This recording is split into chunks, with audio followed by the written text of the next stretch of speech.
now like to pass you on to our keynote speaker, Jonathan Bowman-Perks, MBE. Jonathan is a great supporter of Tetra Tech. We're fortunate to work with him and his wife Lee for the last few months, and it will be in the coming months. Jonathan has created his alternative learning from life CV of the things that didn't happen to him and the setbacks he had which taught him more than his successes. He's going to tell us a little bit about that tonight. He says the list is long, but he lists 1, not being CEO of his battalion, 2, not going to Oxbridge, and 3, not becoming CEO of his PLC. Jonathan's passion is inspiring leadership for the CEOs and teams that he works with. He's made it his passion and his life calling, and his podcast is ranked in the top 1.5% of all global podcasts. This has been achieved because of the quality of leaders he's worked with, coached and interviewed over 40 years in the military and business. So tonight I'll pass you over to Jonathan. Hopefully you'll receive some of the practical insights and learning from that wealth of experience. So over to you, Jonathan.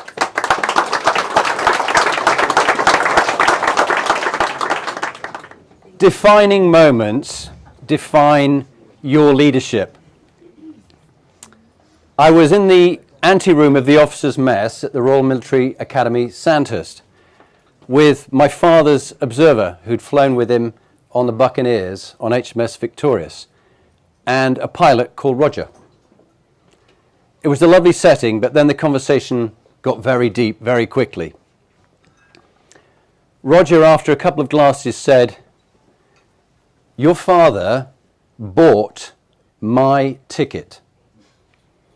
I was confused. I didn't understand what he meant. My father bought his ticket. And he went on to explain, he was my commanding officer. I was a new pilot. And he wanted to make sure that all the Mark I Buccaneers on the aircraft carrier were good enough to fly, because they had faults and they were poorly manufactured. And he was test flying mine, the 6th aircraft, when he was killed. He should be here having lunch with you, and I should be dead. And I said, "Roger, how long have you carried that thought?" 30 years? I said, "Look, for what it's worth, as his son, I release you from any obligation. What leaders do is they show courage and they take risks on behalf of the people they lead. And as some of you in the audience know, that unlimited liability in the armed forces sometimes means people die for the people they lead." And then my father's observer said, "Jonathan, he saved my life too." I said, "What happened?" He said, "When the turbine blade broke off due to faulty manufacturing and went through the side of the Buccaneer, it cut all the fuel lines and caused the fire. And his last words were, 'I'm bringing it in. We need to find out what this fault is for the other aircraft.' And he then banged me out as the observer, and I left." But if any of you have seen the film, the first film, Top Gun, where Goose bangs out, but then he goes into the canopy and he gets killed, that's what happened to Commander Paul Perks. And really from that day, everything changed for our family. But Bill said to me, "Jonathan, you have a choice.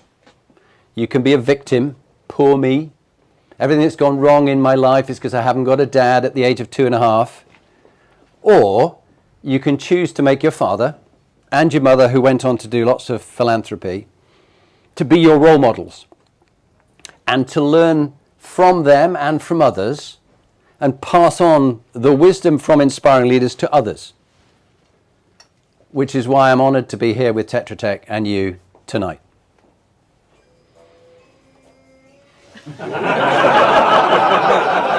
Mr. Bond, come in. That was specially cute. We'd worked it together. So in the next 30 minutes, I'm going to share with you the wisdom and the experience from a whole range of inspiring leaders in the armed forces and in business that I've had the honor of working with. They will share with you some of their tips and techniques about what they've learned about VIA, being vulnerable, having what I would call integrity, and being authentic, and how it's helped them be better leaders, but also create better teams. In the process I'm going to talk about in the next 30 minutes, there's just 3 themes. Your coach approach, your first team first, and your true north. And let me just tell you a few stories that will hopefully stay with you and allow you to apply these things in your own work and in your own lives with the great teams you lead. The first one is, I was lucky enough to work for a very inspiring leader who really passed on things to me in a defining moment, which really changed the way I think about things. And if you could imagine, come back with me 22 years ago. Okay, I was a little younger, a bit thinner, I had more hair, I sort of looked like a young Greek god. No, I don't think I did, no. But anyway, I was much younger in those days. And imagine me in brigade headquarters, brand new modern brigade headquarters. My office was sort of like this end of the room, sizable room, and I was the chief of staff in a Roman city, the old Roman city of York, of 15 Northeast Brigade. I'd been lucky to be on the Army Staff College. I'd come out in the top 10%. I thought I was God, okay? I'd been given this great job to do. But how wrong I was. How wrong I was. And really, that night, there were just 2 of us, the brigade commander and myself. The rest of the lights were off down the corridor. There was nobody there. They'd all long gone home to their families and their children and their friends. Even the cleaners had left hours before, leaving the smell of wood polish, Brasso, and air freshener. But I was at a moment of crisis. I was anxious, I was fearful, and I was having this dialogue with myself. I said, Jonathan, you're an idiot. They're going to find you out. You're a complete imposter. You're not good enough for this job. What did you think that you could do? You're 3 weeks in and you're struggling. There is that board with all the names of honours of other chiefs of staff of 15 Northeast Brigade going back many, many years. And they've all had their honours and they've gone and seen the Queen and got their awards and things and gone on to high rank. But you're not going to make it. You're just not one of them. You're not even going to last your 2 years. You better ask for a sideways move. Go and see the brigadier, talk to him and say, look, it's just not for you. Could you move on? Is there a quieter job you can do? I don't know about you, but is there anybody here who's ever been in a job where you've bitten off more than you can chew, that you feel somewhat overwhelmed, a little bit stressed? Just raise your hands. Let's see a bit of honesty, a bit of vulnerability here. Yeah? I was... Okay, you can let your hands down now. I was at that situation. And so I thought, I've got to go in and face him. I've got a brigade staff of 70. They come in to me every day. They've got these monkeys on their back, which is their problems. And they go, Chief of Staff, I've got this problem. And I go, leave it with me, in a sort of heroic way. Leave it with me, or I'll think about it. I've got the monkey. My office was full of monkeys. It was a zoo. And I just had too much work to do. I was coming in very early in the morning before the cleaners. I was leaving late at night after them. I was working every weekend. And it was crazy. It was just gonna break me. I couldn't manage it. So I knocked on the door of the brigade commander's office. Come in, Jonathan, he said. I've been expecting you. I said, Brigadier, I really don't think I can cut this job. It's just too much. I'm overwhelmed. I'm not coping well with it.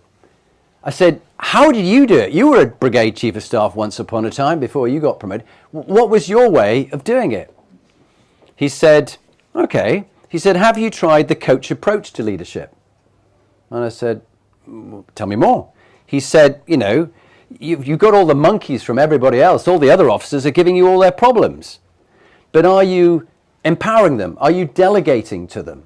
Are you asking them questions and listening to their answers, getting them to take ownership, rather than you trying to be Superman, being the answer man, or if it was a female chief of staff, the answer woman?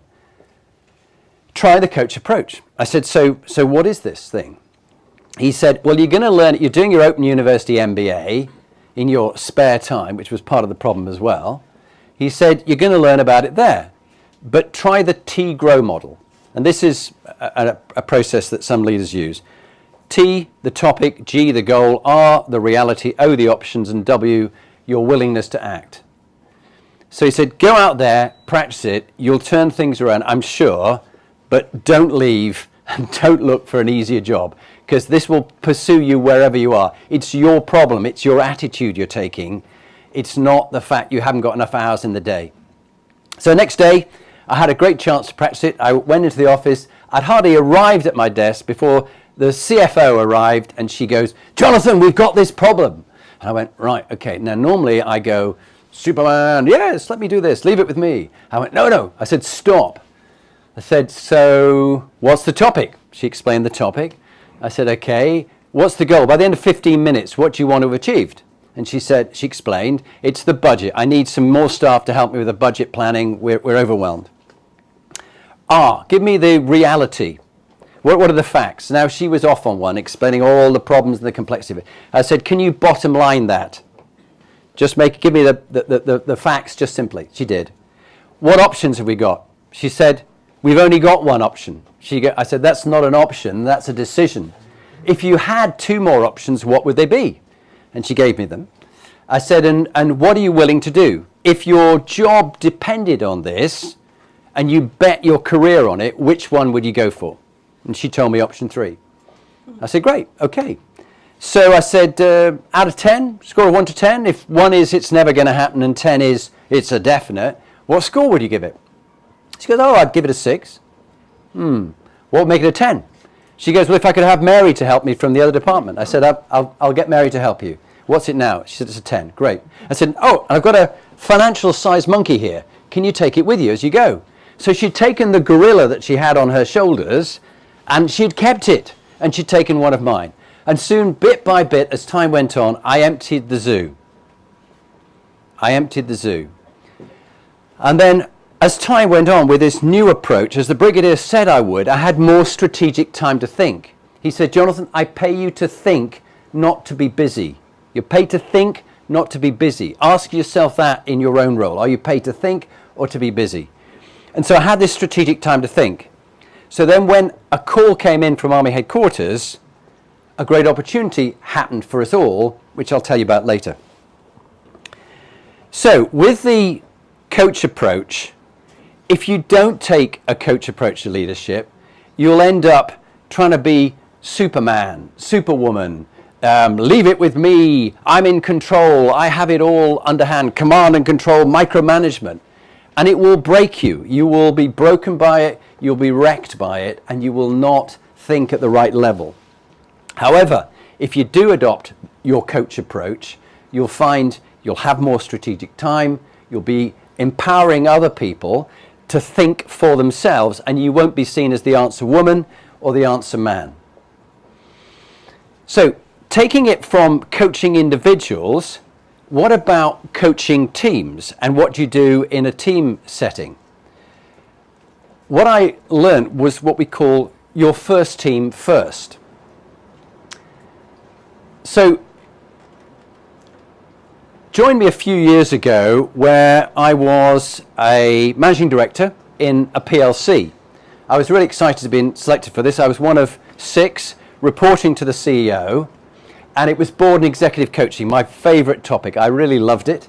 And I'd been applying the Open University MBA lessons that I'd learned to it, so that I was actually able to be a player manager. So partly coaching CEOs and teams, but partly running a team internationally. The characters involved in this story was Gary, the CEO, lovely guy, highly ambitious, always driven by the numbers, as all good CEOs should be. but very focused on making ever more money. I suppose you could say he looked a bit like Prince William, if we were to pick a royal theme. He had that kind of ruddy face, receding hairline. Then we had the finance director, or the CFO, David. And David had the same attitude, appearance, and JFDI attitude of the late Duke of Edinburgh, and often said things that you thought, I can't believe he actually said that. And then there was Graham, my peer, one of the other MDs. And Gary goes, right guys, you're doing all the work you can, but I need you to do more. I need the 6 MDs to cross-sell more. Isn't that a common theme that people want? Cross-sell between different divisions. I need you to cross-sell more. And in fact, what I'm going to do is I'm going to give you an extra 50% target on top of what you've already got for this year. Okay, decision over. Right, finances, CFO. I thought, that's no discussion, but he'd clearly made it. And the CFO, David, said, well, Graham, last month you were a hero, you made great numbers, but this month you're a 0. Whereas Jonathan, this month you're a hero, but last month you were a 0. He was playing us off against each other. And I was sort of thinking to myself, this conversation went, hang on, they want us to trust and feel a psychological safe environment to do more cross-selling, but this is a zero-sum game. We are being compared to each other, and I knew one of the MDs who gave the work for my part of the business to another competitor, because otherwise it would make my numbers better than her numbers. And I thought, this is so wrong. Could be that she actually thought I was useless and she didn't want to give it to me, but I hadn't thought of that. But the point was, we were competing with each other. It was toxic. We didn't like each other, and we didn't work with each other. And I just thought, we're so siloed, we're competing with each other, we're not working together. Just raise your hands if you've ever been in an organization which is quite siloed, and you're played off against each other, and you don't trust each other. Yeah? I'm sure you will have done. I can't believe none of you have. Okay, so with that situation, I went back home to my wife Lee, and I said, I'm going to look for another job. I don't like the culture. I like my precious, my little team, like Gollum in Lord of the Rings. I look after, my team's doing fine. Just the others aren't, and I don't trust them, and I don't like those meetings we go to. A complete waste of time. I'd rather just have my own team meetings. So she said, okay, just stop for a minute. Don't leave. You like board and executive coaching, but think back to your service in the army, the 20 years you did in the military. Did you have some good CEO equivalents, COs, I think you called them? Were there any good ones and bad ones? And what was the difference about the way they ran teams? I said, yeah, I can remember easily. There was an awful one, Andrew, the CO, and it was all divide and rule. It was about him. We called him the king. And he made sure that the next level down of company commanders were no threat to him at all. So it was all about him. And all the soldiers loved him because he was everywhere giving out all the awards and looking after them. But he divided and ruled the company commanders. And it affected us all, the whole battalion. Then there was another commanding officer, a guy called Richard Dannett. Just raise your hands if anybody come across General Lord Dannett, a few of you. And he was one of the finest COs I've ever worked for. He got us to think about collaborating with each other, sharing between different members of the team, resources, money, ideas, and the whole battalion did well because we worked together. So Lee said to me, well, it seems you've learned how to do it and how not to do it. Rather than leave, learn the first team first. I said, what do you mean the first team first? Your first team is not your own team. And this is a technique you should all have if you haven't learned it by now.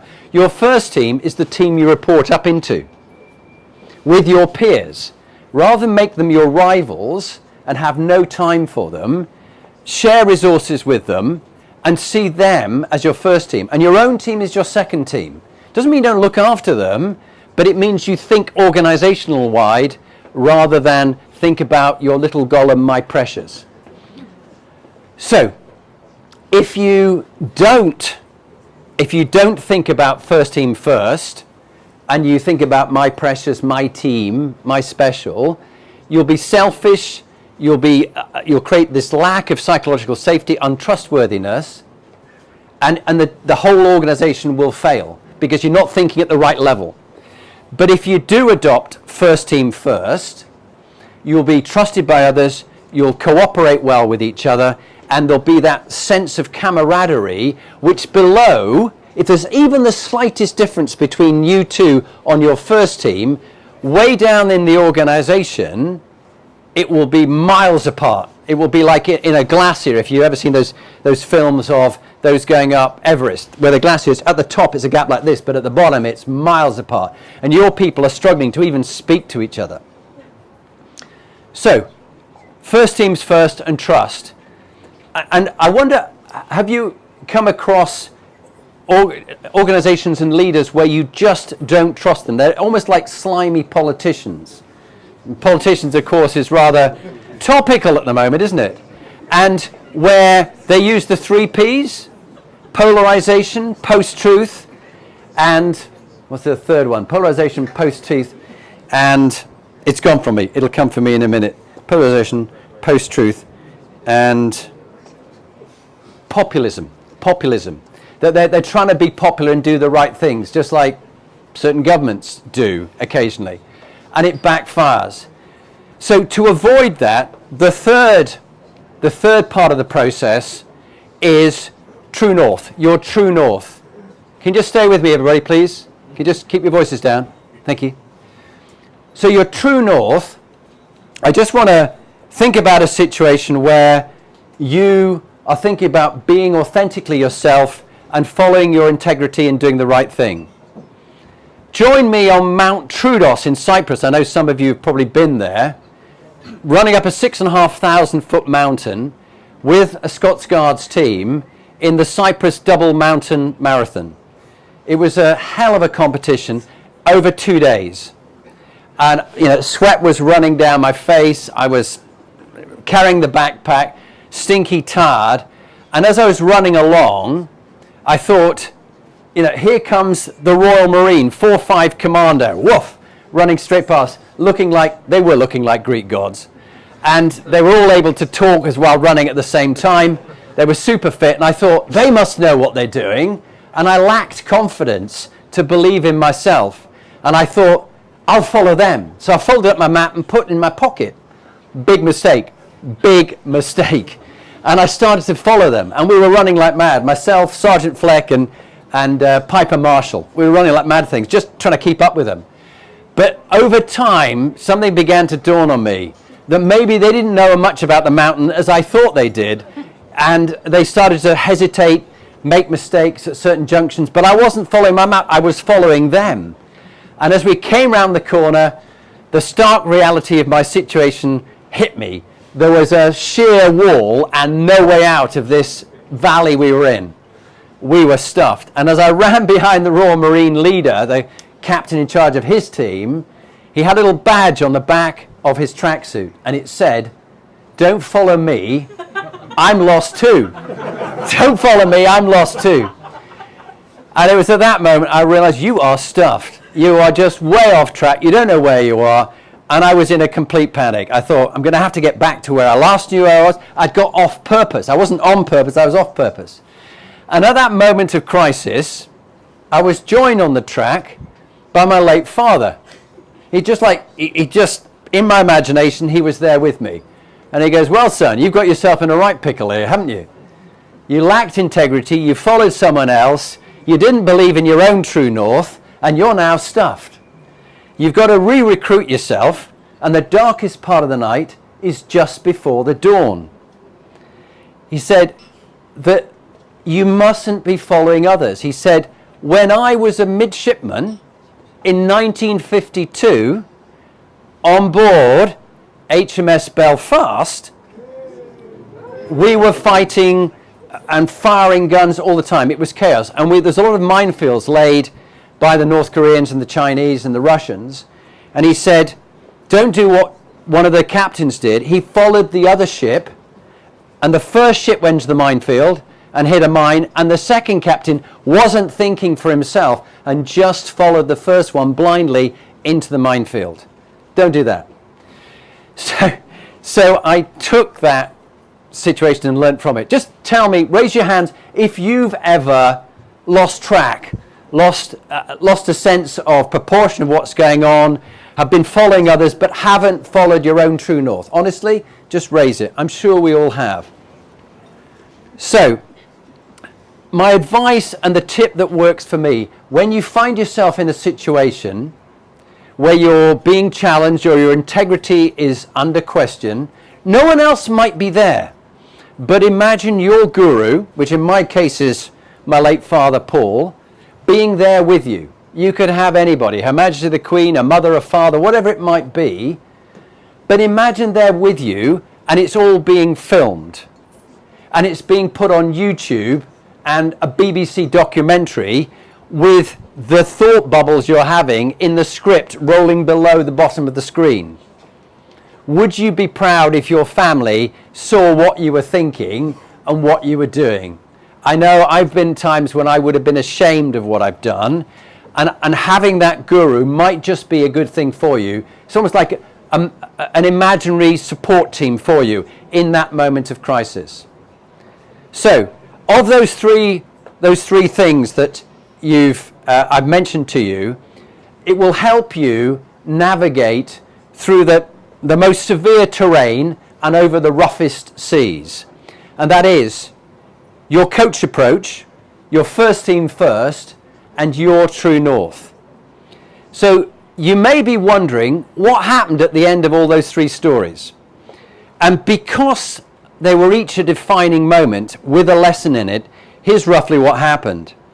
In your first team, in your coach approach with Brigadier Alan Dean, I took his advice and I applied it frequently. And as a result of that, and the fact I could think strategically and not take everybody else's monkeys, and I had the space and time to look out of the window, when that call came in from Army Headquarters, they asked, could we split the brigade headquarters in half, take on another 120 officers and men, and deploy to Australia on an exercise called Rainbow Warrior to help the Australians train for the UN peacekeeping to stop the East Timor massacre. And I said, yes. Whereas if it had been in week 3, I would have said, I can't do my own job, let alone take on anything else. We went, we deployed. The Australians then went on to stop the East Timor massacre, and you probably may have read about it. Maybe it's a long time ago. Some of you haven't. Look it up. But they did such a tremendous job. The result, Alan Deed very kindly wrote me a citation. I went to see Queen Elizabeth II to get my award. The second story was your first team first, and the point was I learnt that lesson from my wife Lee on thinking about the team I report up to being my first team and my own team being my second, and I've passed that on to many excellent teams who've now, as a result, taken that to heart. One in particular, based in Seattle, but a global company, Remitly Global, led by a very inspiring CEO called Matt Oppenheimer. His first team first took such a really positive attitude as a cohesive first team, and all their silos worked together, that they went from a startup in 10 years to being a tech unicorn, then NASDAQ listed the following year at $9 billion because of the way his first team had that attitude of first team first. And finally, you may have wondered what happened in the Cyprus walkabout. When I admitted my mistake to my team, Sergeant Fleck and Piper Marshall, and said, look, I'm sorry, I'll get it right now, guys. I will follow True North and get the navigating sorted out. Day 1 went well. We were in the lead by then against 70 other teams from around the world. And day 2 had a few surprises, particularly as I'm going downhill. You think it's all downhill in life, but it's not. There's a lot of times you go into a deep valley and you have to climb up back out of a hill. So have a bit of leeway, a bit like I was advising my daughters, think about a mortgage. Don't stretch yourself too far because the rates will be going up.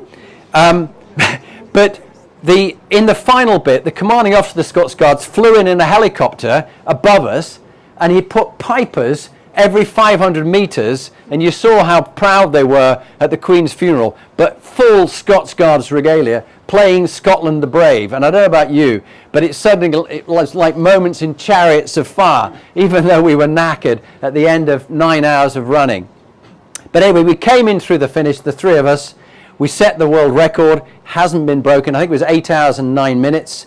And it was such a lovely finish for that. And both Sergeant Fleck and Piper Marshall got promoted that year because of the qualities they saw in those two men on that mountain. So I just want to end with a reminder back to the very beginning, when you saw me there in the officers' mess with the intersection of three people's defining moments in their life. My father's observer, who was sharing with the son of the man who'd saved his life but died in the process. The pilot who lived, who thought he should have died, and myself, who'd grown up without a father and thought I was not good enough.